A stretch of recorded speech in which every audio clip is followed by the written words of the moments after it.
Hello everyone, welcome to the next day of our GNG series. आज guys हम लोग start करने वाले हैं हमारे डिस्ट्रीब्यूशंस फर्दर। अभी तक हम लोगों ने प्रोबेबिलिटी डिस्ट्रीब्यूशंस के basics, mean, variance, standard deviation को समझा था। आज का एजेंडा है, बचे हुए हमारे तीन स्पेसिफिक डिस्ट्रीब्यूशंस हैं। First is binomial distribution, second is Poisson distribution and the last is normal distribution. इन तीनों डिस्ट्रीब्यूशंस को हम लोग समझेंगे, इसके कैसे कैसे क्वेश्चंस आते हैं एग्जाम में वो समझेंगे, और इस पर्टिकुलर चैप्टर को आज हम लोग कंप्लीट कर देंगे। तो चलो बिना देरी से शुरू करते हैं इसको और समझते हैं क्या क्या चीजें हैं। ऑल्सो गाइज, ये पूरा का पूरा चैप्टर एज इट इज आपके सीए फाउंडेशन के सिलेबस में भी है, तो आपको इस चैप्टर से वहां पे भी हेल्प मिलेगी अगर कुछ बच्चे सीए के साथ जाना चाह रहे हैं आफ्टर देयर क्लास 12th। तो बिना देरी के लेट्स स्टार्ट।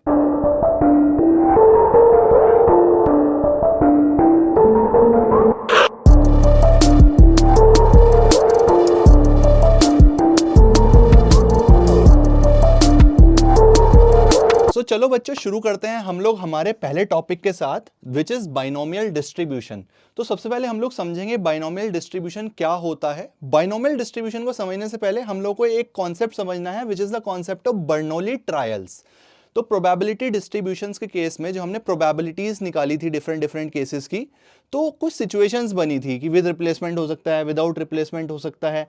अब उन सब सिचुएशन से, फॉर एग्जाम्पल आपने कोई सिक्का उछाला या फिर आपने कोई डाई को रोल किया, तो इन सब केसेस में जो प्रोबेबिलिटीज आ रही थी डिफरेंट डिफरेंट केसेस की, उसको हमने स्टडी कर लिया था प्रोबेबिलिटी डिस्ट्रीब्यूशन में। अब उसी प्रोबेबिलिटी डिस्ट्रीब्यूशन का जो हमारा एक रैंडम एक्सपेरिमेंट है, उसमें अगर कोई स्पेसिफिक कंडीशन है, यानी कि एक ऐसा एक्सपेरिमेंट जिसमें जो प्रोबेबिलिटीज के आंसर्स हैं या फिर जो वो पूरा सिनेरियो है उसमें अगर कोई स्पेसिफिक कंडीशंस मीट हो रही है, तो हम उस ट्रायल को बोलेंगे बर्नौली ट्रायल। और बर्नौली ट्रायल्स से होने वाले एक्सपेरिमेंट का जो प्रोबेबिलिटी डिस्ट्रीब्यूशन आएगा उसको बोलेंगे हम बाइनोमियल डिस्ट्रीब्यूशन। आई नो आपको कुछ भी समझ नहीं आया मैंने क्या बोला, ध्यान से समझेंगे अब, ठीक है। इंग्लिश में तो टिपिकल लगता है, बट तुम्हारे सवाल कैसे बनेंगे, क्या ये होता है, वो थोड़ा सा एब्स्ट्रैक्ट नेचर का है, तो आपको 2-4 मिनट लगेंगे इसको समझने में। आप ध्यान से बस देखें और समझें, जितनी जितनी बात मैं कह रहा हूं सुनने का प्रयास करें, ठीक है। तो सबसे पहली चीज हम लोग पीपीटी पे आते हैं गाइस और बर्नौली ट्रायल का डेफिनेशन पढ़ते हैं। भाई बर्नौली ट्रायल क्या होता है? बर्नौली ट्रायल सबसे पहले इंडिपेंडेंट ट्रायल है। इंडिपेंडेंट ट्रायल का मतलब इसका सिक्का उछलना हो गया जैसे, तो इस बात पे बिल्कुल निर्भर नहीं करेगा कि इससे पहले क्या हुआ। मैंने आपको लास्ट वीडियो में समझाया था इंडिपेंडेंट और डिपेंडेंट ट्रायल्स क्या होते हैं। इंडिपेंडेंट ट्रायल है जिसके दो ही आउटकम आ सकते हैं, जिसको हम सक्सेस और फेलियर कहेंगे, ऐसे ट्रायल को बोलते हैं बर्नौली ट्रायल। अब एग्जांपल सुनो भाई, जब हम एक कॉइन को टॉस करते हैं, क्या क्या ऑप्शंस हैं हमारे पास? या तो हेड आएगा या टेल आएगा, दोनों में से एक ही आ सकता है। अगर मैं डिफाइन कर दूं हेड का मतलब मेरी जीत या फिर मेरा सक्सेस, तो सक्सेस का एक चांस हेड और टेल मेरे हार। अगर जीत हेड है तो हार टेल। तो ऐसे इंडिपेंडेंट ट्रायल जिसके सिर्फ दो ही आउटकम हो सकते हैं, जिसको हम सक्सेस और फेलियर से डिफाइन कर पाए, उसको हम लोग बोलते हैं बर्नौली ट्रायल्स। इतनी बस कहानी सुननी थी, कोई नहीं पूछेगा क्या होता है बर्नौली ट्रायल, ठीक है। अब ये तो एक की बात हो गई। अगर कोई रैंडम एक्सपेरिमेंट है और कलेक्शन ऑफ ट्रायल्स कंडक्ट हो रहे हैं, यानी कि एक बार सिक्का उछाला, फिर दोबारा सिक्का उछाला, फिर तीसरी बार सिक्का उछाला, फिर चौथी बार सिक्का उछाला, तो अगर कलेक्शन ऑफ इवेंट्स हैं, कलेक्शन ऑफ ट्रायल्स हैं, तो हम उस एक्सपेरिमेंट में कब कहेंगे कि वो सारे ट्रायल्स बर्नौली ट्रायल्स हैं? उसकी कुछ कंडीशंस हैं। कंडीशंस क्या है बेटा? जितने भी नंबर ऑफ ट्रायल्स हैं वो फाइनाइट होने चाहिए। मैं ये नहीं बोल सकता कि अनगिनत बार मैंने सिक्का उछाला और मैं उछालता चला जा रहा हूं। मुझे डिफाइन करना पड़ेगा कि भाई मैंने 5 बार सिक्का उछाला, 6 बार सिक्का उछाला, 7 बार सिक्का उछाला, वो नंबर मुझे चाहिए, पहली कंडीशन, ठीक है। उसको हम लोग बाद में आर भी बोलेंगे, आप अभी याद रख लीजिए। नंबर ऑफ ट्रायल्स फाइनाइट होने चाहिए, ट्रायल्स इंडिपेंडेंट नेचर के होने चाहिए। क्या मतलब हो गया? जब मैंने पहली बार सिक्का उछाला तो दो पॉसिबिलिटीज, हेड और टेल। जब मैं दूसरी बार सिक्के को उछाल रहा हूं तो क्या उसकी निर्भरता है पहले वाले ट्रायल पे? अब तो बिल्कुल नया चीज है, दोबारा से हेड और टेल कुछ भी आ सकता है। पुराने वाला जो एक्सपेरिमेंट हुआ, पहली बार जो सिक्का उछला उस पर निर्भर नहीं कर रहा है दूसरी बार क्या होगा, इसलिए वो इंडिपेंडेंट ट्रायल है। तो जो ट्रायल्स हैं वो इंडिपेंडेंट नेचर के होने चाहिए, तभी हम लोग उसको बर्नौली ट्रायल बोल पाएंगे। तीसरा सिचुएशन है हर ट्रायल के दो ही आउटकम डिफाइन होने चाहिए जिसमें हम एक को सक्सेस बोल पाएं और दूसरे को फेलियर बोल पाएं। जैसा कि मैंने अभी बताया, सिक्के उछालने पर ही बात कर लेते हैं। भाई अगर मैं बोलूं हेड मेरा सक्सेस है तो दो ही ऑप्शन है, सक्सेस मतलब हेड और अपना टेल्स मतलब फेलियर, दो ही ऑप्शन है। तो इस वजह से इस तरह की चीजें भी हमें चाहिए। Each trial has exactly two outcomes defined as success and failure. The probability of success remains the same in each trial. Success की प्रोबेबिलिटी चेंज नहीं होनी चाहिए। कॉइन उछालने के केस में हेड को अगर मैं सक्सेस बोल रहा हूं तो प्रोबेबिलिटी ऑफ हेड क्या हो गया मेरा आने का, हाफ, 1/2। अब जितनी मर्जी बार उछाल लो, सक्सेस अगर हेड आना है तो हमेशा हर ट्रायल में जो प्रोबेबिलिटी है वो 1/2 ही रहेगी। ये चार सिचुएशंस जहां जहां पर मैच हो जाती हैं तब हम कह पाते हैं बेटा कि वो ट्रायल कैसा है, बर्नौली ट्रायल। तो एमसीक्यू में अगर कुछ इस तरह का आपसे पूछ ले तो आपको ये सिचुएशंस थोड़ी थोड़ी याद रहनी चाहिए कि बर्नौली ट्रायल में क्या क्या कंडीशंस का वेरीफाई होना जरूरी है। ठीक है जी, बर्नौली ट्रायल अगर हम लोग समझ गए हैं तो नेक्स्ट चीज जो मेरे को आपको समझानी है कि बर्नौली ट्रायल्स से होने वाले एक्सपेरिमेंट का अगर मैं प्रोबेबिलिटी डिस्ट्रीब्यूशन बना दूं तो उसको मैं क्या बोलता हूं, बाइनोमियल डिस्ट्रीब्यूशन। शब्दों का खेल है, टिपिकल कुछ भी नहीं है, बस अजीब अजीब नाम है। तो वही लिखा हुआ है, the binomial distribution with n Bernoulli trials and success p is also denoted by np। यानी कि बेटा मैं इसको ऐसे समझाता हूं कि मान लीजिए कॉइन टॉस का ही केस है, कॉइन टॉस का केस है, उसमें क्या क्या आउटकम आ सकते हैं, या तो आएगा हेड या आएगा टेल। अगर इसको मैंने सक्सेस डिफाइन कर दिया तो सक्सेस को P से डिफाइन कर देते हैं, प्रोबेबिलिटी ऑफ सक्सेस, और ये मेरा क्या हो गया, फेलियर, तो इसको Q से डिफाइन कर देते हैं, प्रोबेबिलिटी ऑफ फेलियर। कितनी बार सिक्का उछाला उसको मैं N से डिफाइन कर रहा हूं, नंबर ऑफ ट्रायल्स। उसमें से मुझे कितनी बार सक्सेस मिला उसको मैं डिफाइन कर रहा हूं R से, नंबर ऑफ सक्सेस। सबसे पहले इतनी बात समझनी है बेटा, ठीक है। P क्या होता है, Q क्या होता है, P is probability of success, Q is probability of failure. N क्या है, कितने ट्रायल हुए, R क्या है उसमें से कितना मेरा सक्सेस है। क्या मतलब हो गया, फॉर एग्जाम्पल अगर मैं डिफाइन करूं कि इन 5 टाइम्स कॉइन टॉस, सिर्फ सुनना है ना, 5 बार अगर सिक्का उछला है, वी गॉट 3 हेड्स, ठीक है, and for us success is getting head. अगर इतनी बात मैं आपको कहूं और अब आपसे समझूं कि बेटा मेरे को एक बार ना NPRQ बता दे, कितनी बार सिक्का उछला, 5 बार, नंबर ऑफ ट्रायल्स कितने हो गए, 5, हमें क्या मिला, 3 हेड। अच्छा ये एक ही सिक्का उछला है, 5 टाइम्स कॉइन टॉस, ऐसा नहीं है 5 सिक्के एक साथ उछले, फर्क है बेटा, एक सिक्के को 5 बार उछालना और 5 सिक्कों को एक साथ उछालना थोड़ा सा फर्क है। मैंने एक ही सिक्का 5 बार उछाला है, ठीक है। तो टोटल नंबर ऑफ ट्रायल्स 5, हमें 3 हेड मिले। ये हमारा जो सक्सेस है वो क्या हमने डिफाइन करा, इज गेटिंग हेड, यानी कि प्रोबेबिलिटी ऑफ सक्सेस क्या हो जाएगी, अगर मेरा सैंपल स्पेस हेड और टेल है, प्रोबेबिलिटी ऑफ हेड क्या हो जाएगी बेटा मेरी, 1/2 हो जाएगी। सिमिलरली प्रोबेबिलिटी ऑफ टेल क्या हो जाएगी, या तो 1 - 1/2 लिख दूं या फिर डायरेक्टली 1/2 लिख दूं। तो P की वैल्यू क्या होगी, 1/2, प्रोबेबिलिटी ऑफ सक्सेस क्या है, हेड का आना। प्रोबेबिलिटी ऑफ फेलियर क्या है, 1 - P भी कर सकता हूं। क्यों कर पा रहा हूं 1 - P, क्योंकि मैंने बोला था बर्नौली ट्रायल के केस में दो ही ऑप्शन है, या तो सक्सेस होगा या फेलियर होगा। तो अगर सक्सेस की प्रोबेबिलिटी है तो फेलियर की 1 - टोटल प्रोबेबिलिटी, टोटल तो सक्सेस ही है, तो इस वजह से मैं ये कर पा रहा हूं।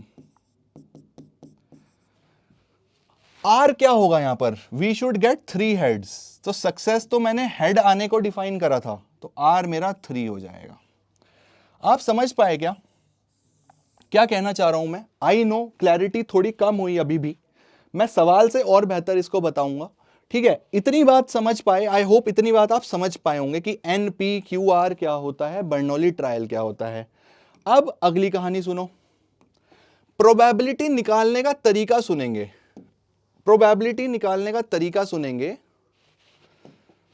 प्रोबेबिलिटी निकालने का तरीका सुनेंगे बाइनोमियल डिस्ट्रीब्यूशन में। If in n trials, n trials का मतलब n बार सिक्का उछला, अगर सिक्का उछलना मेरा एक एक्सपेरिमेंट है, the probability of getting, p का मतलब शॉर्ट में लिख रहा हूं, आपको पूरा लिखना होगा, ऑफ गेटिंग r सक्सेसेस, या फिर p प्रोबेबिलिटी ऑफ x बराबर r, बर्नौली ट्रायल्स के केस में क्या हो जाती है, NCR, C बोले तो कॉम्बिनेशन, परम्यूटेशन कॉम्बिनेशन वाला, P की पावर R, Q की पावर N माइनस R। यहां पर NCR का मतलब क्या हो गया, N factorial upon R factorial into N minus R factorial. Factorial सब समझते हैं ना, 3 फैक्टोरियल का मतलब 3 गुना 2 गुना 1, घटाते हुए मल्टीप्लाई करते चलो, ठीक है जी। तो ये होती है मेरी प्रोबेबिलिटी बाइनोमियल डिस्ट्रीब्यूशन के केस में। कब ये लागू होता है फॉर्मूला, जब मेरे पास आंसर आने के दो ही तरीके हों, या सक्सेस या फेलियर, सक्सेस और फेलियर। अच्छा यहां पे एक चीज और सीखने की है, सक्सेस की प्रोबेबिलिटी प्लस फेलियर की प्रोबेबिलिटी बराबर 1 होती है बेटा। क्यों हो पा रही है, क्योंकि ये एक बर्नौली ट्रायल है या फिर बाइनोमियल डिस्ट्रीब्यूशन का केस है। बाइनोमियल डिस्ट्रीब्यूशन के केस में प्रोबेबिलिटी ऑफ सक्सेस और प्रोबेबिलिटी ऑफ फेलियर का सम 1 होता है। क्यों होता है, क्योंकि दो ही किस्से हैं, या तो सक्सेस आ सकता है या फेलियर आ सकता है। अब अगर मैं वापस से एक बार कंडीशंस पे आपको लेकर जाऊं तो आप थोड़ा सा रिलेट कर पाएंगे बेटा, और सवाल से तो सबसे ज्यादा रिलेट कर पाएंगे, सवाल के बिना आपको बहुत ज्यादा क्लैरिटी नहीं हो पाएगी। तो आपने ध्यान से देखो, यहां पे पढ़ा था ना कि ट्रायल फाइनाइट होने चाहिए, भाई फाइनाइट है हमारे केस में, n नंबर आ रहा है कुछ ना कुछ। ट्रायल इंडिपेंडेंट नेचर के होने चाहिए। कॉइन टॉसिंग के एग्जांपल्स मैंने आपको बताया कि अगली बार जब सिक्का उछाल रहे हो तो पिछले पर निर्भर नहीं कर रहा है। हर ट्रायल का दो ही आउटकम होने चाहिए, defined as success and failure. अगर दो ही आउटकम डिफाइन हो रहे हैं, सक्सेस एंड फेलियर, तो या तो प्रोबेबिलिटी ऑफ सक्सेस होगी या प्रोबेबिलिटी ऑफ फेलियर होगी। तो अगर सक्सेस की पता है तो 1 माइनस प्रोबेबिलिटी ऑफ सक्सेस मेरा प्रोबेबिलिटी ऑफ फेलियर हो जाएगी। दो ही है ना, दोनों का सम, प्रोबेबिलिटी का सम तो 1 ही होना चाहिए उस वजह से। और सक्सेस की प्रोबेबिलिटी सेम होनी चाहिए हर ट्रायल में, जो कि है, हेड की प्रोबेबिलिटी हर ट्रायल में आधी है। तो ये एक तरह का बर्नौली ट्रायल है। और ऐसा जब सिचुएशन हो तो प्रोबेबिलिटी निकालने का तरीका क्या होता है, NCR, सक्सेस की पावर R, सक्सेस की प्रोबेबिलिटी की पावर R, फेलियर की प्रोबेबिलिटी की पावर N माइनस R। जहां पे N नंबर ऑफ ट्रायल्स हैं, यहां पर सक्सेसफुल ट्रायल्स R डिफाइन हो रहा है, P probability of success, Q probability of failure. ठीक है जी, ये होता है फॉर्मूला। एक सवाल करते हैं जिससे मैं अपनी सारी बात सही कर दूंगा, और सवाल के बाद हम लोग ये समझेंगे, चाहे आप अभी भी देख सकते हैं कि अगर बाइनोमियल डिस्ट्रीब्यूशन है तो उसमें मीन निकालने का फॉर्मूला होता है NP, वेरिएंस निकालने का फॉर्मूला होता है NPQ, और स्टैंडर्ड डेविएशन होता है root of NPQ। I know मैं बहुत ज्यादा थ्योरी कर रहा हूं, एक सवाल करने दो फिर इस पे आऊंगा, आई थिंक आपको ज्यादा बेहतर समझ में आएगा। तो एक सवाल देख लेते हैं बेटा। एक फेयर कॉइन टॉस करा गया 9 times, find the probability of exactly 5 tails. एक फेयर कॉइन 9 बार टॉस करा गया, कॉइन है, कॉइन में क्या क्या पॉसिबिलिटीज है। पहले तो ये समझो क्या ये बर्नौली ट्रायल है, कैसे पता लगेगा, सिक्का उछाला गया, सिक्के पे तो पूरी कहानी समझ ली हमने, चारों कंडीशन वेरीफाई हो रहे हैं, फाइनाइट ट्रायल्स हैं, 9 बार हो रहा है, फाइनाइट ट्रायल्स हैं, इंडिपेंडेंट है, दूसरी बार सिक्का उछालेंगे तो पहले बार निर्भर नहीं करेगा।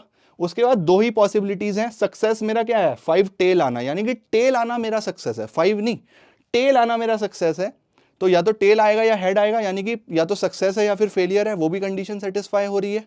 तो मैं इससे ये कह सकता हूं कि ये मेरा एक बर्नौली ट्रायल है, तो मैं अपने वाले फॉर्मूले लगा पाऊंगा। ध्यान से समझो, ध्यान से समझो, थोड़ा सा टिपिकल है ये, फर्स्ट टाइम जो बच्चे पढ़ रहे हैं, अगर सेकंड टाइम पढ़ रहे हो तो इजी लग रहा होगा। ध्यान से समझो, एक कॉइन टॉस करा गया 9 बार, एक कॉइन है उसको 9 टाइम्स टॉस करा गया बच्चों, ठीक है जी, 9 टाइम टॉस करा गया। बोलता है प्रोबेबिलिटी बताओ एग्जैक्टली 5 टेल्स की, प्रोबेबिलिटी ऑफ एग्जैक्टली 5 टेल्स, या फिर बोलता है प्रोबेबिलिटी बताओ एटलीस्ट 5 टेल्स या फिर प्रोबेबिलिटी बताओ एट मोस्ट 5 टेल्स। तो क्या होगी प्रोबेबिलिटी बच्चों? कॉइन को 9 बार टॉस किया गया, तो मेरा सॉल्यूशन क्या होगा? Clearly this experiment consists of Bernoulli trials. भाई सही बात है, बर्नौली ट्रायल्स ही तो हो रहे हैं इसमें, वो सारी कंडीशन सेटिस्फाई हो रही है। Let R be the, R क्या डिफाइन कर सकते हैं? हमारा भाई कंसर्न टेल के साथ है, तो मेरा सक्सेस क्या है? मेरा सक्सेस होगा टेल आना, आर बी गेटिंग टेल। ठीक है जी। अगर आर गेटिंग टेल है, एन क्या है बेटा मेरा? 9 बार सिक्का उछला है, तो नंबर ऑफ ट्रायल्स मेरे 9 है, 9 टाइम्स मैंने सिक्का उछाला है, उसमें से आर क्या है? Getting tail. अगर मैं पी की बात करूं, यानी कि पी का मतलब probability of success in a single trial, probability of a success in a single trial. Confuse मत होना कि 6 बार 5 बार में दिमाग लगा रहे हो, एक सिंगल ट्रायल की प्रोबेबिलिटी चेक करनी है सक्सेस की। भाई अगर एक बार सिक्का उछाल रहा हूं तो टेल आने की संभावना क्या है? अगर टेल मेरा सक्सेस है या फिर getting tail is a R, R मैंने डिफाइन करा था ना, सक्सेस को डिफाइन कर रहा है कि हम किसे सक्सेस कह रहे हैं। तो प्रोबेबिलिटी ऑफ गेटिंग टेल क्या हो जाएगा? 1/2। फेलियर की प्रोबेबिलिटी, फेलियर मतलब टेल ना आना यानी कि हेड आना, या फिर 1 में से माइनस कर दो सिंपली, अगर सक्सेस निकाल लिया है 1/2। तो P पता है, Q पता है, N पता है। अब R हर पार्ट में चेंज हो रहा है। फर्स्ट पार्ट में क्या कहता है वो? फर्स्ट पार्ट में कहता है बेटा प्रोबेबिलिटी ऑफ एग्जैक्टली 5 टेल्स, यानी कि प्रोबेबिलिटी x बराबर r क्या होता है मेरा? मैंने आपको फॉर्मूला सिखाया, NCR P की पावर r Q की पावर n माइनस r। ये आपको याद करना पड़ेगा बेटा, सक्सेस की पावर r, फेलियर की प्रोबेबिलिटी की पावर n माइनस r और NCR फ्रंट में। हमारे केस में, in this case exactly 5 tails की बात कर रहा है, एग्जैक्टली 5 टेल आने चाहिए। तो यहां पर r की वैल्यू 5 होनी चाहिए। r को मैंने डिफाइन करा था टेल का आना, तो प्रोबेबिलिटी ऑफ x बराबर 5 कितनी हो जाएगी बेटा? वो हो जाएगी, टोटल 9 ट्रायल्स हैं, r की वैल्यू 5, p की वैल्यू क्या है? 1/2 की पावर r, एंड q की वैल्यू क्या है? 1/2 की पावर 9 माइनस 5। ठीक है जी। इसको सॉल्व कर पाएंगे क्या? 9 factorial upon 5 factorial into 9 minus 5 factorial which is 4 factorial, multiply by 1/2 की पावर 5 प्लस 4, 9 ही हो जाएगी। तो इसको सॉल्व करके आपके आंसर निकाल लेंगे बेटा। तो हो जाएगा 9 into 8 into 7 into 6 upon 4 into 3 into 2 into 1। 4 और 2 से ये 8 कट गया, 3 2s आर 6, मल्टीप्लाई बाय 1/2 की पावर 9। इस पूरी क्वांटिटी को जो सॉल्व करके कैलकुलेशन आएगी वो आपका आंसर होगा फर्स्ट पार्ट का। आप थोड़ा थोड़ा रिलेट कर पाए क्या कि क्वेश्चन से फॉर्मूला कैसे रिलेट होता है और कैसे कैसे चीजें दिखने लग जाती हैं? इस तरह से सवाल सॉल्व होते हैं बेटा बर्नौली ट्रायल के। अगर विद रिप्लेसमेंट का सवाल भी है तो वो भी बर्नौली ट्रायल का है, ये याद थोड़ा सा याद रखना। अगर वो विद रिप्लेसमेंट शब्द लिख दे तो एक बार इस तरफ जरूर ध्यान जाना चाहिए कि बाइनोमियल डिस्ट्रीब्यूशन तो नहीं लगना। सेकंड देखेंगे, probability of at least 5 tails, probability of at least 5 tails. At least 5 का मतलब क्या हो गया? प्रोबेबिलिटी ऑफ x बराबर 5 प्लस प्रोबेबिलिटी ऑफ x बराबर 6 प्लस प्रोबेबिलिटी ऑफ x बराबर 7 प्लस प्रोबेबिलिटी ऑफ x बराबर 8 प्लस प्रोबेबिलिटी ऑफ x बराबर 9। अरे सर आप 9 पे क्यों रुक गए? बेटा टोटल 9 बार तो सिक्का उछला है ना, तो 9 से ज्यादा बार कैसे आ जाएगा टेल? 10 बार तो आ नहीं सकता ना, तो इसलिए 9 पर रुक गया। टोटल ट्रायल्स से आगे नहीं जा पाओगे, राइट? तो अब तो कुछ भी नहीं है।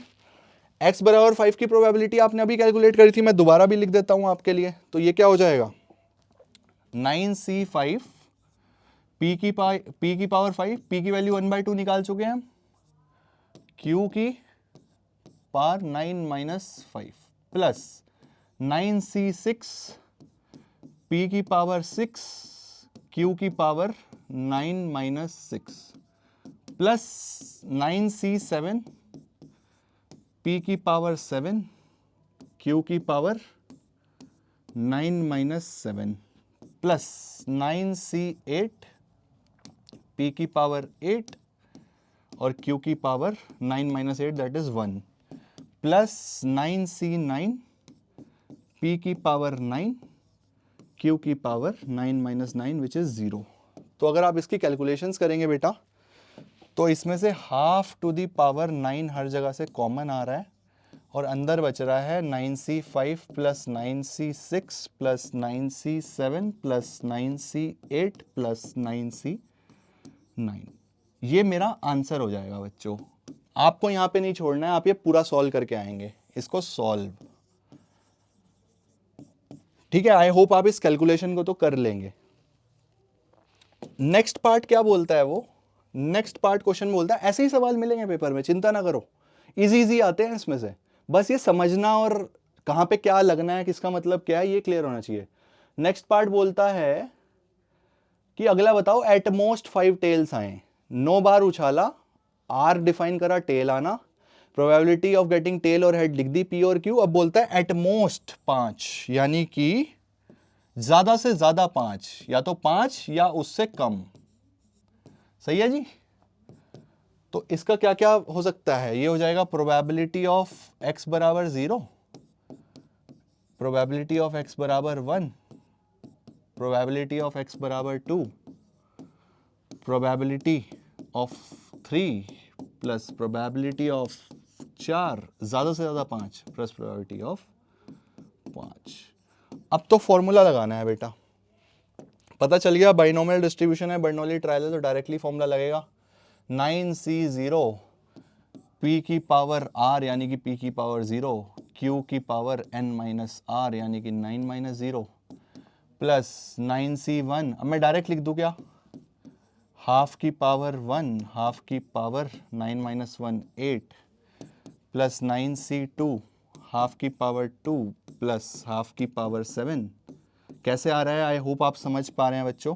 9c3 हाफ की पावर 3 और हाफ की पावर कितनी हो जाएगी, 9 माइनस 3 6।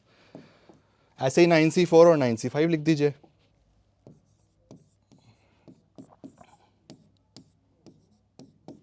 q की power 9 minus 4 which is 5 plus last आपका है 9c5 हाफ की पावर 5 और हाफ की पावर 9 माइनस 5 4। तो इसको अगर आप सॉल्व करेंगे तो 1/2 की पावर 9 कॉमन आ रहा है बच्चों और अंदर बच रहा है 9c0 से लेकर 9c5 तक। इसको आप सॉल्व करेंगे जब, तो आपका इसका आंसर आ जाएगा। आई होप आपको कॉन्सेप्ट क्लियर हुआ कि कॉन्सेप्ट क्या है बच्चों, आपको मतलब समझ में आया कि बाइनोमियल डिस्ट्रीब्यूशन के केस में सॉल्व कैसे करते हैं, प्रोबेबिलिटी निकालते कैसे हैं, और क्यों बोला जा रहा है बाइनोमियल डिस्ट्रीब्यूशन, कब ये फॉर्मूलाज वैलिड है, जब वो 4 कंडीशन एक एक्सपेरिमेंट में मीट हो रही हो। और आपके केस में एक छोटा सा हिंट ये कि अगर विद रिप्लेसमेंट का केस है तो इस तरफ थोड़ा ध्यान जाना चाहिए कि क्या उसमें ये वाला फॉर्मूलाज तो नहीं लगेंगे। एक और सवाल का प्रयास करते हैं। Probability that Rohit will hit a shooting target is 2/3 while preparing for an international shooting competition. Probability Rohit aims to achieve the probability of hitting the target at least once to be 0.99. What is the minimum number of chances must he shoot to attain his probability? थोड़ा टेढ़ा question है। टेढ़ा question क्यों है? सबसे पहले तो इसमें यह पता नहीं चल रहा कि सर बाइनोमियल का क्वेश्चन भी है ये, पेपर में तो सब मिक्स आएंगे, पता कैसे चलेगा।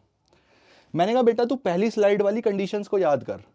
इसने बोला probability that Rohit will hit a shooting target is 2/3। हमारा इवेंट क्या हो रहा है बच्चों, हमारा इवेंट क्या है या हमारा एक्सपेरिमेंट क्या है, टारगेट को शूट करा जा रहा है, टारगेट शूट हो रहा है, टारगेट को शूट करा जा रहा है, राइट।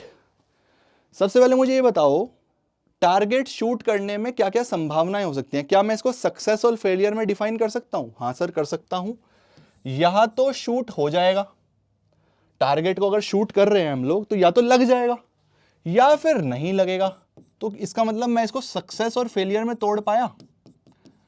बस जिसको ये चमक गया, सक्सेस और फेलियर में तोड़ पाया। सर सक्सेस और फेलियर की कहानी आपने सिखाई थी बाइनोमियल डिस्ट्रीब्यूशन में, तो यहां से मुझे दिखने लगा अच्छा ये बाइनोमियल डिस्ट्रीब्यूशन का सवाल है। ठीक है सर सवाल है, लेकिन करें कैसे? मैंने कहा बेटा इंग्लिश पढ़ता चल और करता चल, हो जाएगा। बोलता है probability that Rohit will hit a shooting target is 2/3। ठीक है, टारगेट हिट करने की प्रोबेबिलिटी है 2/3। अगर मैं डिफाइन कर दूं आर को कि टारगेट हिट हो रहा है, टारगेट इज गेटिंग हिट, अगर टारगेट हिट हो रहा है is the meaning of R, success का मतलब हो गया टारगेट हिट होना। तो उसने बोला हिट होने की प्रोबेबिलिटी 2/3 है, तो इसका मतलब उसने पी की वैल्यू दे रखी है, मुझे सक्सेस ऑफ द इवेंट की दे रखी है वैल्यू। सही बात है, सक्सेस की दे रखी है सर। उसने बोला प्रोबेबिलिटी जो है of hitting a target, shooting target is 2/3। मैंने डिफाइन कर दिया कि मेरा हिट करना टारगेट सक्सेस है, तो सक्सेस की 2/3। इसका मतलब फेलियर की क्या हो जाएगी 1 - 2/3। क्यू की वैल्यू भी दिख गई भाई, पी पता चलती, क्यू तो खुद पता चल जाता है, तो ये हो गया 1/3। ठीक है जी, आगे सवाल में क्या बोलता है? बोलता है Rohit aims to achieve the probability of hitting the target at least once to be 0.99। At least once to be 0.99। Rohit का एम है कि कम से कम 0.99 प्रोबेबिलिटी आए और एटलीस्ट वंस आए। तो क्या मैं इसको बेटा ऐसे लिख सकता हूं, at least once to be 0.99, Rohit की probability of shooting the target at least once should be at least 0.99। तो एटलीस्ट वंस का मतलब हिट होना है टारगेट एटलीस्ट वंस, इसको वो बोल रहा है कम से कम 0.99 आए, यानी कि 0.99 या उससे ज्यादा। एक बार लैंग्वेज पढ़ो और समझो मैंने सही लिखा क्या। The probability, Rohit aims to achieve the probability of hitting the target यानी कि आर एटलीस्ट वंस, यानी कि x greater than equals to 1, probability of x greater than equals to 1 once to be 0.99। उसको एटलीस्ट 0.99 एक बार मिनिमम चाहिए। What is the minimum number of chances must he shoot to attain this probability. Chances का मतलब समझ जाओ बेटा, वो n की बात कर रहा है, कितनी बार चांस ले कि प्रोबेबिलिटी वाली अचीव हो जाए, यानी कि हमें n की कैलकुलेशन करने को बोल रहा है। नंबर ऑफ ट्रायल्स पूछ रहा है, कितनी बार हिट करूं कि ये काम हो जाए। तो कैसे करेंगे बेटा, कैसे करेंगे? तो इसको हम लोग कैसे करेंगे, probability of x greater than equals to 1 को क्या मैं 1 minus probability of x equals to 0 लिख सकता हूं? यस सर लिख सकते हैं। तो 1 माइनस 0.99 क्या प्रोबेबिलिटी x इक्वल्स टू 0 के बराबर हो जाएगा? क्या ये बर्नौली ट्रायल है? क्या ये बाइनोमियल डिस्ट्रीब्यूशन का सवाल है? क्या मैं इसको सॉल्व कर सकता हूं? 1 माइनस 0.99 क्या 0.01 होता है? Yes sir. Probability of x equals to 0, n तो अननोन है तो n तो n ही रहेगा, n तो निकालना ही है ना। नंबर ऑफ कितनी बार हिट करें, नंबर ऑफ ट्रायल कितने लें, तो NCR, r की वैल्यू 0, p की पावर r, p क्या दे रखा है 2/3, 2/3 की पावर r, q की पावर n माइनस r, यानी कि n minus 0 which is n। तो 0.01 is greater than n factorial upon n factorial 0 factorial which is equals to 1। तो ये तो पूरा हट ही गया बेटा, NC0 इज 1 और ये हो जाएगा 1/3 की पावर n। तो इसका मतलब जो मेरा 3 की पावर n है, क्या वो 1/0.01 हो जाएगा? क्या इसका मतलब 3 की पावर n मेरा 100 के बराबर हो जाएगा? अब यहां बच्चा कंफ्यूज होता है कि सर n की वैल्यू कैसे निकालूं। बेटा यहां पे आपको ना थोड़ा सा सोचना पड़ेगा कि 3 की पावर 1 होता है 3, 3 की पावर 2 होता है 9, 3 की पावर 3 होता है 27, 3 की पावर 4 होता है 81, 3 की पावर 3 मेरा 100 से ऊपर चला जाएगा, 3 की पावर 5 मेरा 100 से ऊपर चला जाएगा। तो इस कंडीशन को सेटिस्फाई होने के लिए 100 से बड़ा आना चाहिए 3 की पावर n। 1 के केस में नहीं, तो n 1 नहीं हो सकता, n 2 भी नहीं हो सकता क्योंकि ये 100 से बड़ा नहीं है, n 3 भी नहीं हो सकता, ये 100 से बड़ा नहीं है, 4 भी नहीं हो सकता, ये 100 से बड़ा नहीं है। मिनिमम n को क्या होना पड़ेगा, n मिनिमम अगर मेरा 5 होगा तभी ये कंडीशन सेटिस्फाई होगी फॉर मिनिमम n। इसके बाद तो n बहुत सारे हो सकते हैं। लेकिन उसने क्या बोला, उसने क्वेश्चन में बोला, ये नहीं बोला उसने कि n बताओ कितने हो सकते हैं, उसने बोला what is the minimum number of chances, यानी कि n की मिनिमम वैल्यू बताइए। तो इस वजह से मैंने n मिनिमम कैलकुलेट करा और उसका मेरा आंसर क्या आ रहा है बेटा, 5 के बराबर आ रहा है। तो इट मींस n बराबर 5 would be my answer in this case, जिसको आपको लैंग्वेज में लिखना पड़ेगा कि the minimum number of chances that he should take to attain at least once the probability of 0.99 is 5 chances. I hope थोड़ा सा और चमका बेटा ये कॉन्सेप्ट, थोड़ा सा और चमका आपको ये कॉन्सेप्ट। एक सवाल और है बाइनोमियल डिस्ट्रीब्यूशन का, which is a dice thrown again and again until 3 5s are obtained, find the probability of,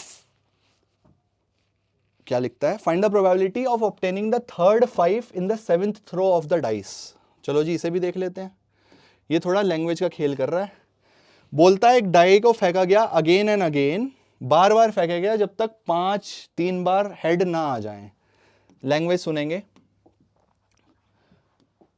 language सुनेंगे। Dice thrown again and again until 3 5s are obtained.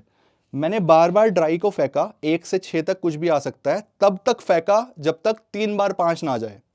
यानी कि पहली बार फेंका 5 नहीं आया, चलता रहो। दूसरी बार फेंका 1 बार 5 आ गया, तीसरी बार फेंका 1 बार 5 आ गया, उसका चौथी बार फेंका फिर नहीं आया, तो चलते रहो। जब तक 3 बार 5 नहीं आएंगे तब तक नहीं रुकूंगा। लेकिन रुकूंगा तो हुई ना, 5 तो आएगा ही ना यार। तो ट्रायल्स चलते जा रहे हैं। Find the probability of obtaining third 5 in the 7th throw of the dice. बोलता है प्रोबेबिलिटी निकालो कि जो थर्ड 5 आएगा वो 7th थ्रो में आएगा। यानी कि प्रोबेबिलिटी निकालनी है of third 5 in 7th throw of dice.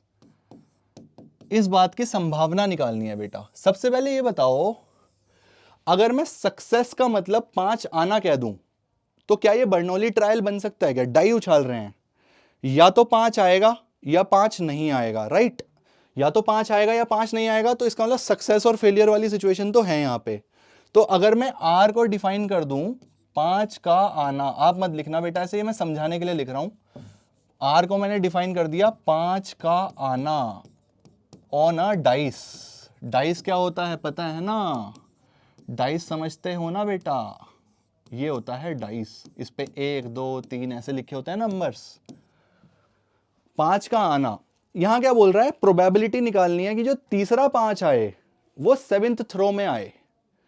और इसमें बोल रहा है कि तब तक उछालते रहो जब तक 3 हेड ना आ जाए, सॉरी 3 5 ना आ जाए। तो इसका मतलब अगर मान लीजिए ये हो गया आपका 1 बार उछाला, ये 2 बार, ये 3 बार, ये 4 बार, ये 5 बार, ये 6 बार, ये 7 बार, वो बोल रहा है 7वीं बार 5 आ जाए, इसकी प्रोबेबिलिटी निकालो।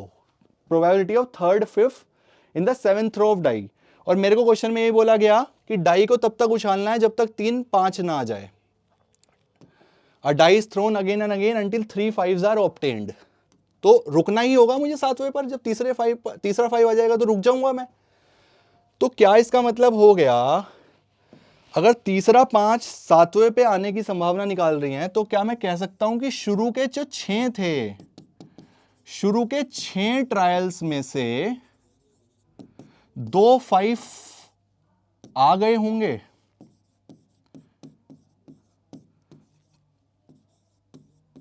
बताओ भाई, अगर तीसरा 5 7वें पे आ रहा है तो 2 तो शुरू के 6 में आगे होने चाहिए ना, तभी तो तीसरा आएगा। तो क्या मैं बोल सकता हूं कि प्रोबेबिलिटी अगर मुझे निकालनी हो तो वो फाइनल प्रोबेबिलिटी क्या होगी? भाई इस सिचुएशन को देखो, इसे भूल जाओ। तीसरे वाला डाई आ रहा है तो वो तो एक अलग केस है। अगर मैं सिर्फ इस एरिया की प्रोबेबिलिटी की बात करूं कि जो लास्ट में थ्रो है 7वां, उसमें 5 आने की संभावना, भाई 5 आने की संभावना 1/6 होगी। क्यों? क्योंकि डाई जब रोल करते हैं तो या तो एक आ सकता है या दो या तीन या चार या पांच या छह। पांच आने की संभावना क्या है? नंबर ऑफ फेवरेबल आउटकम 1 और total number of outcome 6 in case of a die. ठीक है जी। अब इन 6 बार डाई को रोल करने पर 2 5 आए। 2 5 आए का मतलब क्या हो गया? मैंने आर का वैल्यू क्या था? 5 का आना। तो क्या मैं यहां पर अगर मैं इस सिनेरियो की बात करूं, इस वाले सिनेरियो की, क्या ये एक बर्नौली ट्रायल है? बर्नौली ट्रायल्स का सिचुएशन है, सक्सेस फेलियर सब डिफाइन हो रहा है। और इस बर्नौली ट्रायल में जो मेरा एन है, कितनी बार है? फर्स्ट 6 ट्रायल्स 6 बार कर रहे हैं। आर को डिफाइन करा 5 का आना। कितने 5 चाहिए? कितने सक्सेस चाहिए? क्या मेरे को 2 5 चाहिए? प्रोबेबिलिटी 5 आने की क्या है बेटा? 1/6। और प्रोबेबिलिटी 5 ना आने की क्या है? 5/6। तो अगर मैं फाइनल प्रोबेबिलिटी की बात करूं, पी फाइनल लिख रहा हूं वैसे ही, तो वो हो जाएगा NCR P की पावर R Q की पावर N-R। ये तो हो गई शुरू के 2 की। और जो तीसरा 5 आए 7वें थ्रो में, उसकी क्या संभावना है? 1/6। ये मेरी फाइनल प्रोबेबिलिटी हो गई कि 7वें थ्रो पर तीसरा 5 आए। तो शुरू के 6 में 2 की ये, और ये इंडिपेंडेंट इवेंट है तो गुना कर दिया 1/6। इसको अगर आप सॉल्व कर लेंगे बेटा तो ये क्या हो जाएगा? आप इसको सॉल्व कर लीजिए। तो 6 × 5/2 1/6 स्क्वायर मल्टीप्लाई बाय 5 की पावर 4/6 की पावर 4 मल्टीप्लाई बाय 1/6। इसको सॉल्व कर लीजिए, जो भी आपका आंसर होगा that will be your answer. I hope आपको मेरी बात समझ में आएगी मैंने कैसे सोचा। तो ये था बेटा अनदर बाइनोमियल डिस्ट्रीब्यूशन का बहुत ही प्यारा क्वेश्चन, और ये टिपिकल मोस्ट है। मतलब ये नहीं भी समझ आया तो चलेगा, शुरू के 2 समझ में आने चाहिए। ठीक है। सो इस तरह के क्वेश्चंस आपके बाइनोमियल डिस्ट्रीब्यूशन में बन सकते हैं। अगर थोड़ा सा भी कंफ्यूजन है तो इस वीडियो को दोबारा से देखना, क्वेश्चंस लगाने की कोशिश करना, समझ में आ जाएगा। कंडीशंस चेक करना, कंडीशन सेटिस्फाई हो रही है तो फॉर्मूला लगा के आंसर निकालने वाली बात है बेटा। NPRQ का मतलब समझ में आना चाहिए। हम बढ़ते हैं हमारे अगले टॉपिक की ओर, विच इज पॉइजन डिस्ट्रीब्यूशन। अजीबोगरीब नाम। तो पॉइजन डिस्ट्रीब्यूशन को समझने के लिए एक कहानी तो किताब वाला लिखता है, जो मेरे हिसाब से किसी भी काम की नहीं है। काम की क्यों नहीं है? क्योंकि ये इस तरह की कोई चीज पूछी नहीं जाएगी, लेकिन मैं फिर भी कहानी पढ़ के सुना रहा हूं। ज्यादा समझ में नहीं आया इसको भूलना है। ये कोई पढ़ाता भी नहीं है बेटा कहानी, सच बताऊं तो डायरेक्टली एक ही बात बोली जाती है। पॉइजन डिस्ट्रीब्यूशन क्या होता है? बाइनोमियल डिस्ट्रीब्यूशन ही होता है, उसी का एक लिमिटिंग केस जब n बहुत बड़ा हो और probability of success that is p बहुत छोटा हो, तो उस केस में हम लोग पॉइजन डिस्ट्रीब्यूशन को पढ़ते हैं। लेकिन एक ऐसा डिस्क्रीट प्रोबेबिलिटी डिस्ट्रीब्यूशन, अब ये कहानी सुना रहा हूं मैं, जो थ्योरेटिकल है और बहुत अजीब सी लिखते हैं, ज्यादा अपने को रेलेवेंस है नहीं इसका, पर सुना रहा हूं कि एमसीक्यू में पूछ ले तो तुम्हारे मार्क्स ना कटे। A discrete probability distribution that expresses the probability for a given number of events occurring over a fixed period of time is called Poisson distribution. ऐसा प्रोबेबिलिटी डिस्ट्रीब्यूशन बेटा, अच्छा बाय द वे बाइनोमियल में ना एक छोटी सी बात रह गई before I come on Poisson. बेटा बाइनोमियल डिस्ट्रीब्यूशन में ना एक बात मैंने स्किप करी थी, जो मैंने आपको कहा था, मैं लास्ट में बताऊंगा। मीन क्या होता है? अगर BNP लिखा है या फिर ऐसे लिखा हुआ है, ये बात ध्यान रखें पॉइजन शुरू करने से पहले। अगर B6 1/6 लिखा है तो ये इक्वल है BNP के। यानी कि अगर वो इतना लिख रहा है तो यहां से वो इंफॉर्मेशन दे रहा है कि बेटा एक तो बाइनोमियल डिस्ट्रीब्यूशन है, n की वैल्यू 6 है, p की वैल्यू 1/6 है, और अगर p की पता है तो q की तो पता ही है 1 - p से, यानी कि 1 - 1/6 विच इज 5/6। तो वो ये सारी इंफॉर्मेशन इतना सा लिखने से दे देता है, पहली बात। दूसरा, अगर मैं बाइनोमियल डिस्ट्रीब्यूशन में मीन और वेरिएंस की बात करूं तो मीन का फॉर्मूला डायरेक्ट और स्ट्रेट फॉरवर्ड है। मीन होता है n × p। वेरिएंस जो मेरा होता है बाइनोमियल डिस्ट्रीब्यूशन में वो होता है n × p × q। और अगर मैं स्टैंडर्ड डेविएशन की बात करूं, इसे सिग्मा स्क्वायर बोलते हैं। सिग्मा क्या होगा? √(n p q). बहुत ज्यादा दिमाग नहीं लगाना इसमें। आपको n की वैल्यू निकालनी आ जाती है थ्योरी पढ़ के, p की वैल्यू निकालनी आ जाती है, बस मल्टीप्लाई करो आंसर लिखो। ये एक फंडा और है बाइनोमियल डिस्ट्रीब्यूशन में, ठीक है। तो ये स्किप हो जाता, मैंने आपको बता दूं, स्लाइड में मैंने बोला था लास्ट में बताऊंगा। तो इनको सिंपली मल्टीप्लाई करना है, NPQ आपको क्लियर हो गया होगा, तो बस मल्टीप्लाई करो आंसर निकालो, ठीक है। मीन और स्टैंडर्ड डेविएशन में बता चुका हूं होता क्या है। चलो जी, पॉइजन डिस्ट्रीब्यूशन पे बात कर रहे थे। पॉइजन डिस्ट्रीब्यूशन तब यूज होता है जब ऐसा प्रोबेबिलिटी डिस्ट्रीब्यूशन हो कि एक given number of events over a period of time हुए हों, that expresses the probability of given number of period over a fixed period of time. उसमें क्या है, जो इवेंट अकर हो रहे हैं वो नॉन कांस्टेंट मीन रेट से हो रहे हो, यानी कि एक एवरेज रेट पता हो कि इन 5 मिनटों में ये हो रहा है, अगले 5 मिनटों में लगभग ये हो रहा है, अगले में ये हो रहा है, थोड़ा सा इस तरह से डिफाइंड हो।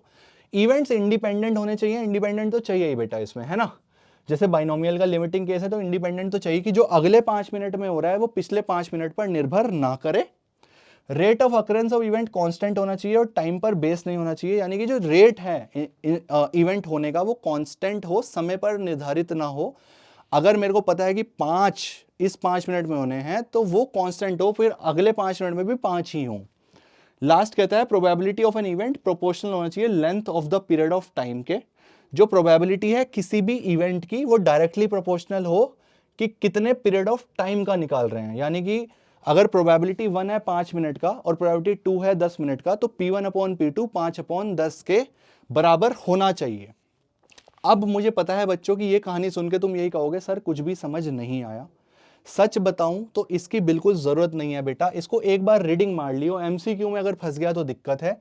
मैं जो तुमको समझाना चाहता हूं बात वो ये समझाना चाहता हूं कि poison distribution is basically a limiting case of binomial distribution, जहां पर n की वैल्यू बहुत बड़ी हो जाती है और जो आपकी p की वैल्यू है बहुत छोटी हो जाती है, उसी को पॉइजन डिस्ट्रीब्यूशन बोलते हैं।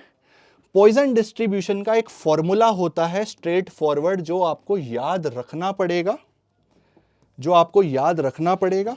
पॉइजन डिस्ट्रीब्यूशन का एक स्ट्रेट फॉरवर्ड फॉर्मूला है बच्चों, ये आपको याद रखना ही पड़ेगा। वो क्या होता है कि अगर हम प्रोबेबिलिटी निकाल रहे हैं x बराबर r की, तो ये होता है lambda to the power r multiply by e to the power lambda upon r factorial. एक बार आ जाएंगे, एक बार आ जाएंगे, सॉरी माइनस, सॉरी, एक बार आ जाएंगे। हाँ जी, probability of x to the power k is equal to f of k which is equal to lambda to the power k into e की power minus lambda upon k factorial. क्या मतलब हुआ इसका? कुछ भी नहीं बेटा, ये फॉर्मूला एक डिराइव करा गया है, इसे याद रखने के अलावा कोई भी विकल्प नहीं है। मतलब सवाल से ही समझा पाऊंगा।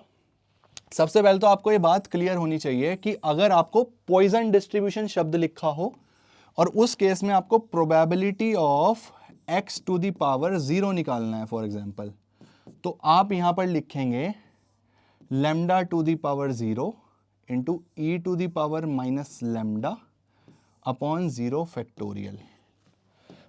पुट करना आना चाहिए और फॉर्मूला याद होना चाहिए। तुम लोग बार बार लिखो कि बार बार लिखो probability x equals to r बराबर क्या हो जाएगा, lambda to the power r upon r factorial गुना e की पावर माइनस लैम्डा। ऐसा जब बार बार लिखोगे ना तुम, तो तुम्हें ये याद हो जाएगा। अच्छा, यहां पर ना ये बहुत इजी होता है मीन और वेरिएंस। बाइनोमियल डिस्ट्रीब्यूशन के केस में मीन क्या था, np, और वेरिएंस क्या था, npq।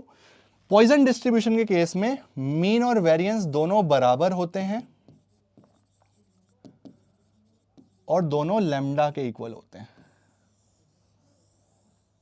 Standard deviation root of lambda हो जाएगा, मीन और वेरिएंस बराबर और लैम्डा के इक्वल। ठीक है, ये दो चीजें आपको याद करनी पड़ेगी बच्चों, ये वाला फॉर्मूला और ये वाली बात। सवाल से समझाना चाहूंगा कि पॉइजन डिस्ट्रीब्यूशन कैसे होता है, क्या निकलता है। थ्योरेटिकली मैंने आपको बताया बाइनोमियल डिस्ट्रीब्यूशन का लिमिटिंग केस। सवाल उठाते हैं और समझने का प्रयास करते हैं। ये वही कहानी लिखी हुई है। ई की वैल्यू 2.71 होती है, सबको पता है। के क्या है, number of occurrence of the event, obviously तो पी आर लिखा है मैंने, तो बाइनोमियल की तरह है, कितनी बार अकर हो रहा है। और e की पावर x वेरिएंस की पावर x, यहाँ लैम्डा होना चाहिए, गलत छपा हुआ है, ठीक है। इस सिग्मा से अपने को खास मतलब है नहीं, बेसिकली लिखता है कि सम ऑफ ऑल प्रोबेबिलिटीज 1 के बराबर होगा, इतना कहना चाहता है। तो वो p के 0 से लेकर इन्फिनिटी तक सारी प्रोबेबिलिटीज को जोड़ रहा है, सम ऑफ प्रोबेबिलिटी 1 बता रहा है। हम सवाल पे आते हैं मेरा बेटा, हम सवाल पे आते हैं। एक ट्रैफिक इंजीनियर है, रिकॉर्ड करता है number of bicycle riders that use a particular cycle track, ठीक है। He records that an average of 3.2 bicycle riders use the cycle track every hour. Every hour 3.2 bicycle riders use कर रहे हैं cycle track को on an average. Average का मतलब mean, mean का मतलब लैम्डा। मैंने अभी आपको क्या सिखाया बेटा, मैंने सिखाया मीन वेरिएंस दोनों किसके इक्वल होता है, लैम्डा के। उसने बोला अब आपको शब्द पकड़ने हैं, कहानी से शब्द पकड़ने हैं कि उसने क्या बोला, given that the number of bicycle that use the cycle track follows a Poisson distribution, खुद ही लिख के दे दिया पॉइजन लगेगा। चलो जी, बहुत ही बढ़िया, पॉइजन लगेगा मतलब लैम्डा और आर की वैल्यू मुझे चाहिए, लैम्डा भी दे दिया। He records that an average of 3.2 bicycle riders use the cycle track every hour. Average कितना है, 3.2 बाइसाइकिल राइडर्स, तो इसका मतलब एवरेज का मतलब मीन, तो लैम्डा बराबर 3.2, बहुत ही सरल। चलो जी, उसके बाद क्या बोलता है, what is the probability that 2 और less bicycle rider will use the cycle track within an hour. भाई एवरेज भी आवर का ही था और क्वेश्चन में भी आवर ही है, ये बात ध्यान रखने वाली है बेटा। कई बार ये चेंज हो जाता है, तो ये सिंक में होना चाहिए। अगर लैम्डा कुछ हो रहा है तो क्वेश्चन वाली सिचुएशन में लेकर आना पड़ेगा आपको बाय यूनिटरी मेथड, वो भी दिखाऊंगा, ठीक है।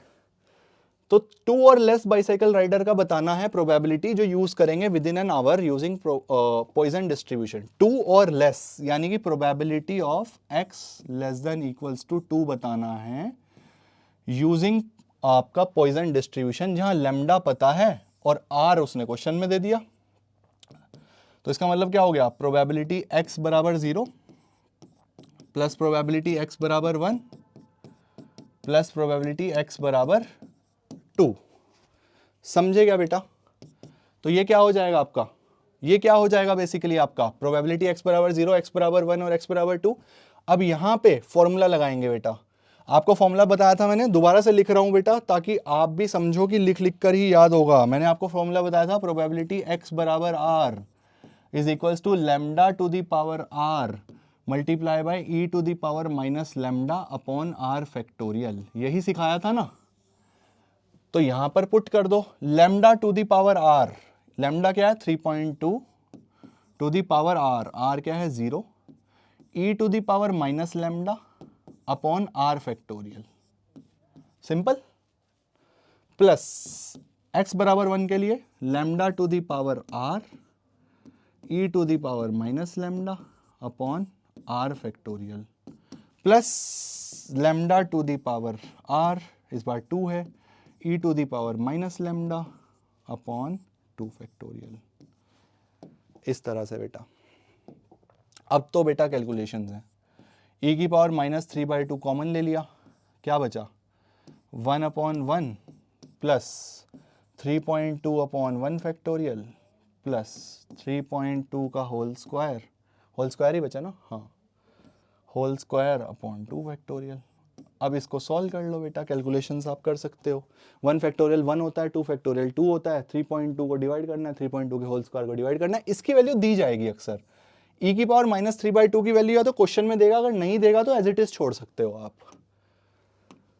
तो अक्सर देता है, पता नहीं यहां पर दी नहीं दी, उसने नहीं दी तो मतलब आप e में ही छोड़ पाओगे बच्चों, आप e के टर्म्स में ही छोड़ सकते हो, ये आपके लिए सॉल्व करना कंपलसरी नहीं है। e की पावर माइनस 3/2 ये सॉल्व करना कंपलसरी है, तो इसको सॉल्व करके आपका पहला आंसर आ जाएगा। दूसरा पार्ट देखेंगे बेटा फटाफट, दूसरा पार्ट देखेंगे फटाफट क्या होता है।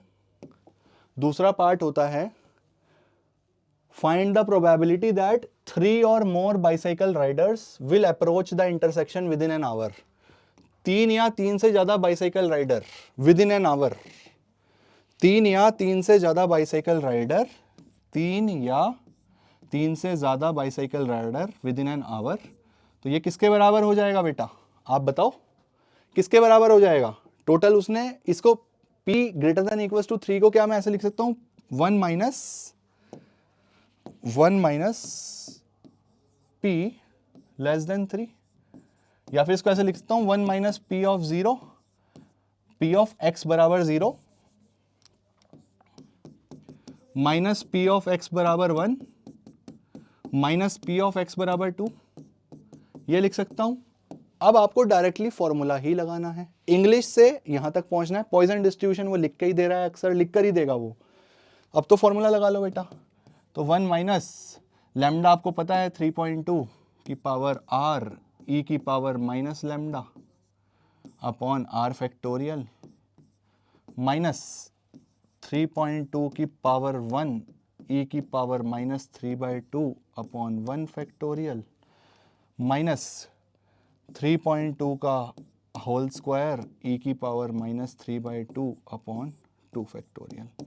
इसको सॉल्व करने से बेटा आपका आंसर आ जाएगा। इसको सॉल्व आपको करना होगा। e की पावर माइनस 3/2 गिवन हो तो बहुत अच्छी बात है, नहीं गिवन है तो एज इट इज छोड़ सकते हैं। इस तरह से हम बेटा पॉइजन डिस्ट्रीब्यूशन के सवालों को सॉल्व करते हैं। कब ये वाला फॉर्मूला लगना है प्रोबेबिलिटी निकालने का, वो लिख कर दे देगा अक्सर प्रोबेबिलिटी डिस्ट्रीब्यूशन में कि पॉइजन लगाओ। अगला बोलता है also right the mean expectation and variance. अरे ये तो हमने सबसे पहले निकाल दिया था, मीन और वेरिएंस लैम्डा के बराबर होते हैं, तो मीन और वेरिएंस दोनों का आंसर 3.2 है, वो तो दे ही रखा है। इंग्लिश में लिख के देता है एवरेज और पूछता है मीन। अरे तो टाइम पास कर रहा है, समझ गए ना, लैम्डा निकालना है तो लैम्डा का आंसर ही होगा आपका मीन और वेरिएंस। अगला सवाल देखेंगे, a particular river near a small town flood and overflow twice in every 10 years on an average. ये मैं बेटा सॉल्व नहीं करा रहा हूं, सिर्फ लिख कर बता रहा हूं, ये आपको सॉल्व करना है। कैसे करेंगे, ध्यान से समझेंगे, ध्यान से समझेंगे बेटा। आई थिंक हमें वीडियो बहुत ज़्यादा लंबा जा रहा है, हमें पॉइजन पे ही रोकना चाहिए। नेक्स्ट वीडियो में हमें नॉर्मल उठाना चाहिए मेरे हिसाब से, तो अदरवाइज आपके लिए बहुत हैवी हो जाएगी चीज़ें। पॉइजन का सवाल समझेंगे बेटा। अगर जो फर्स्ट टाइम पढ़ रहा है तो थोड़ी दिक्कत आ सकती है, बट आई बिलीव कि सवाल सॉल्व करने से आपको ईजी लगेगा। बोलता है particular river near a small town floods and overflows twice in every 10 years on an average. 10 सालों में 2 बार आपकी जो रिवर है वो ओवरफ्लो करती है ऑन एन एवरेज। तो लैम्डा क्या उसने एवरेज मेरे को 2 दे दिया, लैम्डा की वैल्यू उसने खुद 2 दे दी। Assuming that the Poisson distribution is appropriate, लो जी पॉइजन भी लिख दिया, तो मतलब वही लगना है। What is the mean expectation, लो यही तो मीन है, यही तो वेरिएंस है, तो मीन तो ये रहा लैम्डा बराबर 2। इंग्लिश को कन्वर्ट करते ही देखो एवरेज भी लिख रहा है, ये तो कुछ भी नहीं है। Also calculate the probability of 3 और लेस ओवरफ्लो इन 10 ईयर इंटरवल। भाई लैम्डा 10 ईयर का ही निकाला, लैम्डा 10 का ही निकाला, उसके बाद बोलता है कैलकुलेट करो प्रोबेबिलिटी 3 और less in a 10 year interval overflows. तो मैंने आर जो डिफाइन करा वो ओवरफ्लो को डिफाइन करा अपने मन में, तो 3 और लेस ओवरफ्लो इन अ 10 ईयर इंटरवल। तो ये क्या हो जाएगा, प्रोबेबिलिटी ऑफ x बराबर 0 प्लस प्रोबेबिलिटी ऑफ x बराबर 1 प्लस प्रोबेबिलिटी ऑफ x बराबर 2 प्लस प्रोबेबिलिटी ऑफ x बराबर 3। ये हो जाएगा बेटा, ये हो जाएगा। अब इसमें तू डायरेक्ट फॉर्मूला लगा, x बराबर 0 वाला लगा, लैम्डा तुझे पता है, r पता है, 2 और 0 यार डायरेक्ट लगा, लैम्डा की power r upon r factorial into e की पावर माइनस लैम्डा। इसमें भी वही लगा, इसमें भी वही लगा, इसमें भी वही लगा, ऐड कर दे, आंसर आ जाएगा तेरा। खुद ट्राई करना बेटा इसको, बहुत सरल क्वेश्चन है। एक सवाल और है पॉइजन का, ये लास्ट उठाते हैं बच्चों, नॉर्मल तो फिर बहुत लंबा वीडियो चला जाएगा, 2 घंटे का हो जाएगा। आई थिंक ऑलरेडी हम लोग 1 आवर का वीडियो कर चुके हैं, तो आपको भी थोड़ा समय देता हूं, इसको ऑब्जर्व करो एंड इसको एब्जॉर्व करो, मोर इंपॉर्टेंट। ये एक आखिरी सवाल है जो आपको देखना है, मैं इसमें ज्यादा सॉल्व नहीं करूंगा, बस बता रहा हूं फंडे। For a Poisson distribution model, if arrival rate of passenger at an airport is recorded as 30 per hour at a given day, find the expected number of arrival in the first 10 minutes of an hour। Probability of exactly four arrival in the first 10 minutes, हर जगह first 10 minutes की बात कर रहा है, और इसने जो एवरेज दे दिया हमें पैसेंजर का अराइवल वो पर आवर का दे दिया। तो बेटा यहां पर मैं ये कहूंगा कि तुझे लैम्डा को ना अपने टर्म्स में चेंज करना पड़ेगा। वो बोल रहा है कि arrival rate of passenger at an airport is recorded as 30 per hour on a given day, on an average कहना चाह रहा है 30 पर आवर, और सवाल पूरा 10 मिनट में चल रहा है। तो आवर में अगर 30 है, अगर 30 आपका आवर में है यानी कि 60 मिनट्स में है, या फिर इसको उल्टा लिखूं तो 60 मिनट्स में लैम्डा की वैल्यू 30 है, तो 1 मिनट में कितनी होगी बच्चों? 30/7 यूनिटरी मेथड 10 मिनट में 30/60 गुना 10। यहां बच्चे गलती कर देते हैं, 5 हो जाएगा। तो एक्चुअल में जो आपकी लैम्डा की वैल्यू आप उठाने वाले थे 30, जो आप यहां से लैम्डा की वैल्यू उठाते 30, वो हो जाती है आपकी गलत, क्योंकि क्वेश्चन में पर 10 मिनट्स का मीन बोला है, expected number of arrival in the first 10 minutes, और यहां दे रखा है 30 पर आवर। तो इसको यूनिट्स को चेंज कर लेना, यहां पर लैम्डा की वैल्यू गलत हो जाती है। तो हमारा जो लैम्डा का आंसर है ना ए पार्ट का, क्योंकि 10 मिनट्स का निकालना है, तो लैम्डा बराबर 5 आएगा बेटा, नॉट 30। पहला मिस्टेक जो होता है, उसके बाद तो कुछ भी नहीं है, उसके बाद ये सवाल कुछ भी नहीं है। बोलता है probability of exactly four arrival in the first 10 minutes. Lambda 5 में निकाल चुका हूं बच्चों, है ना? अगर लैम्डा की वैल्यू 5 निकाल चुका हूं, लैम्डा की वैल्यू 5 निकाल चुका हूं, पेन आ जा। हाँ, लैम्डा की वैल्यू अगर 5 निकाल चुका हूं बच्चों, तो बी पार्ट क्या बोलता है? Probability of exactly 4 arrivals, exactly 4, P x बराबर 4 निकालना है। क्या तुम्हें लैम्डा पता है 5? क्या तुम्हें आर पता है 4? क्या तुम इसको सॉल्व कर लोगे with the Poisson distribution? Lambda की power r by r factorial into e की पावर माइनस लैम्डा से आंसर आ जाएगा -5। दूसरा बोलता है probability of 4 or fewer, p less than equals to 4 निकालना है। p की power 0, oh sorry, p x बराबर 0 प्लस पी एक्स बराबर 1 प्लस 2 प्लस 3 और 4। ठीक है जी। Probability of 10 or more arrival in an hour given that 8 arrivals in the first 10 minutes of that hour. ये वाला एक अच्छा इंटरेस्टिंग पार्ट है। बोलता है प्रोबेबिलिटी 10 और ज्यादा की निकालो इन an hour given that 8 arrival first 10 minutes में हो चुके हैं। अगर 8 हो चुके हैं तो उसमें संभावना तो कुछ बची नहीं, वो तो हट ही गया। तो 10 में से 8 तो हो चुके हैं, तो 2 या 2 से ज्यादा बताने होंगे आखिरी के 50 मिनट में। तो जो लैम्डा है वो चेंज करना पड़ेगा 50 के हिसाब से, और 2 एंड मोर वाला केस आपको देखना पड़ेगा। मैं ज्यादा इसमें कुछ नहीं बोलूंगा, एक बार इसको ट्राई करो बेटा, एक बार इसको ट्राई करो, और एक बार इसको ट्राई करके समझो कि थोड़ा सा ट्विस्ट है इसमें।